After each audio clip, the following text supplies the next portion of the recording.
Et c'est un étranglement, donc ça fait partie des fondamentaux, pas seulement des fondamentaux à connaître de ceinture blanche, c'est des fondamentaux du Jiu-Jitsu old school, on va dire.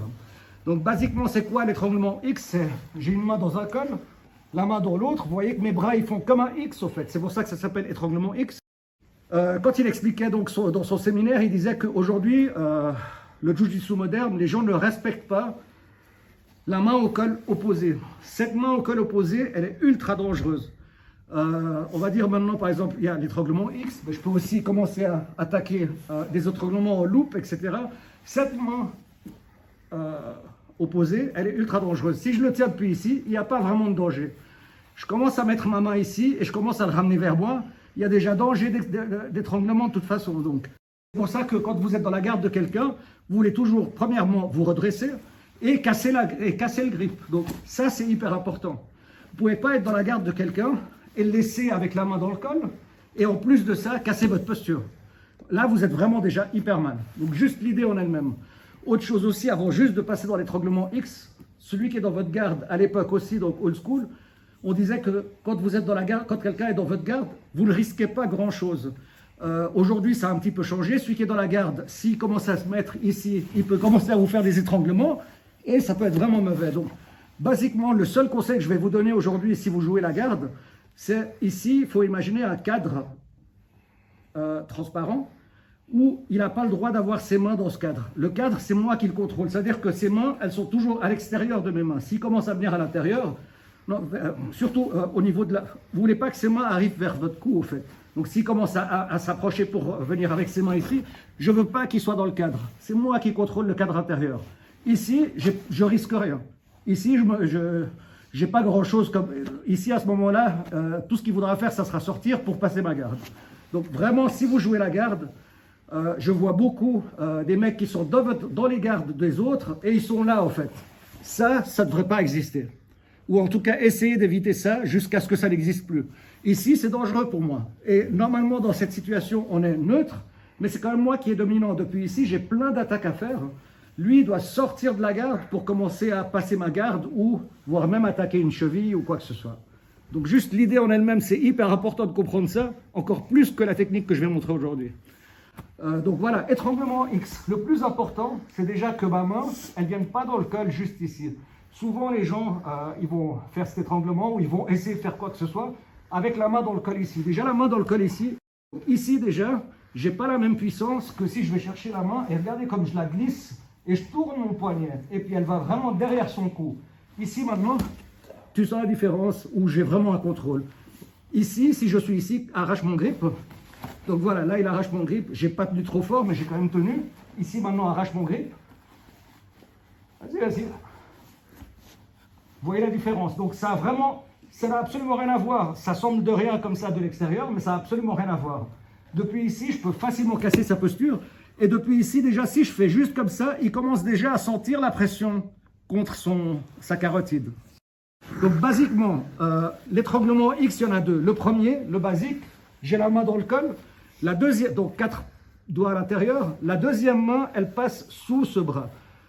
Le plus important, c'est le premier bras. Si ce bras, il est ici, ça ne sera jamais assez serré sur son cou. Le premier bras, c'est le plus important. Si le bras, il est vraiment déjà bien positionné, la deuxième main, elle rentre. Et regardez bien, en fait, juste, c'est ça qui est le plus important à comprendre.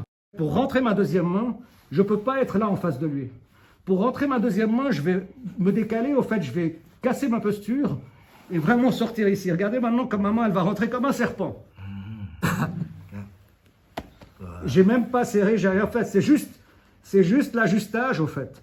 C'est juste si maintenant je rentre ma main ici, c'est pas la même chose. Mais ici, et là je reviens en face et il tape. Et donc, première main, elle est dans le col. Pour rentrer ma deuxième main avec les 4 doigts à l'intérieur, je dois vraiment me décaler. Et rien qu'en me mettant en face de lui, il va déjà taper. On va dire maintenant que j'ai pas eu la possibilité de mettre la main aussi profondément. Donc voilà, là je la mets un peu plus à l'extérieur. Donc ça va serrer un petit peu moins. Donc là, je suis en face de lui, mais il ne tape pas. Maintenant, aussi, un autre détail hyper important, je ne peux pas faire ça. Si j'ouvre mes coudes, en haut, ça s'ouvre contre son cou. Donc je ne veux surtout pas ouvrir mes coudes. Ici, ce que je veux, c'est serrer mes coudes. Plus je vais serrer, plus ça va serrer autour de son cou. Et c'est pour ça, en fait, toute la géométrie, elle est hyper importante. Si vous comprenez ça, vous allez réussir plus facilement. Ici, je ne peux pas être en face de lui. Je peux, mais basiquement, ça va être difficile de rentrer. Regardez la main. Là, je la rentre au maximum. Maintenant, regardez quand je rentre ici, comme la main, elle peut vraiment rentrer au fond. Donc là, je suis un petit peu plus light, on va dire. Et donc, la première chose que je veux, c'est déjà les coudes serrés ici. Ensuite, serrés contre mes côtes. Et je vais commencer à le tirer vers moi. J'ai pas encore fini. Donc là, j'ai juste serré mes coudes et je l'ai tiré vers moi. Il y a encore ce mouvement-là où ça va rentrer dans ses carotides. Donc là, j'espace encore plus pour vous rendre compte à quel point, en fait, il y a du jeu là. Là, on n'est plus ici. Donc là, il y a vraiment énormément de jeu. Je serre les coudes, je le tire vers moi. Et regardez, quand je le tire vers moi, je le garde vers moi. Et maintenant, je vais commencer à tourner mes poignets et il tape.